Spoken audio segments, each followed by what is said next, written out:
માણાવદર પંથકમાં અવિરત મેઘ સવારીથી મેઘ કહેર જેવી સ્થિતિ સર્જાઈ છે। ત્યારે આજે સવારથી જ માણાવદર શહેર ઉપરાંત સરદારગઢ, જીંજરી, થણિયાણા, લીંબુડા, ઇન્દ્રા સહિતના વિસ્તારોમાં 8 થી 10 વરસાદ પડતા સમગ્ર પંથક બેટમાં ફેરવાઈ ગયો હતો।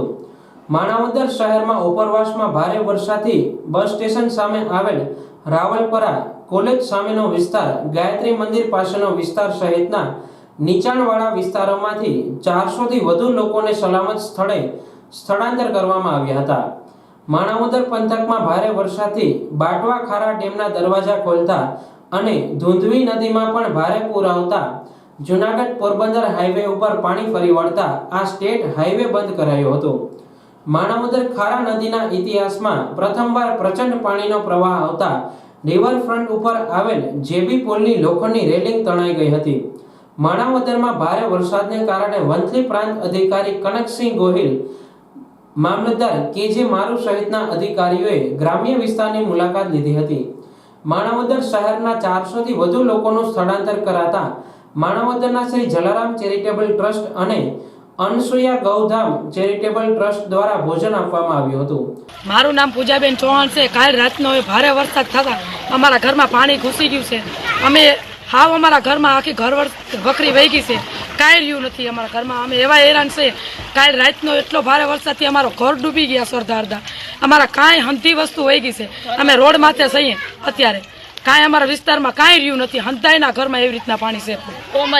કોમલબેન, કેવી રીતે પાણી આવ્યું? કેવો વરસાદ છે? બહુ જ 4 વાગ્યાનો સવારનું છે, રાતનું સવારનો સવારના નીકળી ગયા 10 વાગ્યા નામ છે। બધા હેરાન થાય, કોઈ ખબર લેવા નથી આવ્યા। કેવી પરિસ્થિતિ છે અત્યારે? બહુ જ પરિસ્થિતિ નબળી છે। અમારું બધું કરિયાણું બધું વયું ગયું છે। અત્યારે અમારે જમવાની બહુ તકલીફ પડી છે। તંત્ર પાસે શું અપેક્ષા રાખો? કાંઈ નહીં, જો કોઈ આવ્યા જ નથી ખબર લેવા। એક જ આવ્યા, કોણ આવ્યા? યોગેશભાઈ।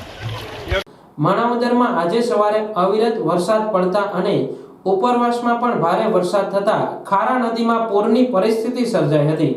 ત્યારે કાંઠે આવેલ વિસ્તારમાંથી મહિલાઓને માણાવદર પીએસઆઈ ચેતક બારોટ સહિત પોલીસ જવાનોએ બહાર કાઢ્યા હતા।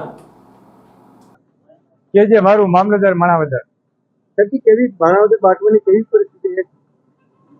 ગઈ વહેલી સવાર 5:30 વાગ્યાથી માણાવદર તાલુકાના ઉપરવાસના ગામોમાં ભારે વરસાદના કારણે રસાલા ડેમ સાઈડ બાટવા ખારો ડેમમાં પુષ્કળ પ્રમાણમાં પાણીની આવક થતા રસાલા ડેમ સાઈડની બંને બાજુએથી માણસોનું સ્થળાંતર કરવામાં આવ્યું।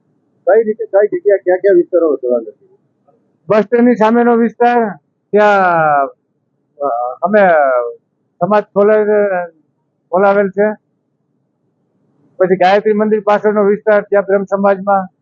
આ સાઈડમાં જ્યાં ઝુંપડપટ્ટી વિસ્તાર છે, લોકોના ઘરમાં હજુ પણ પાણી છે માણાવદરની અંદર? શું છે? ડેમ સાઈડમાં છે, પણ હવે એ પાણી ઓસરવા માટે વરસાદ બંધ થયા છે, ઉપરવાસનું પાણી પણ બંધ છે। ક્યાંક લોકોને જાનમાલની નુકસાની થાય એવા કોઈ મેસેજ આજની તારીખે અત્યાર સુધીમાં મને મળેલ નથી। કોઈ જાનમાલને કોઈ નુકસાન થયું એવા કોઈ મેસેજ હજી મને મળેલ નથી।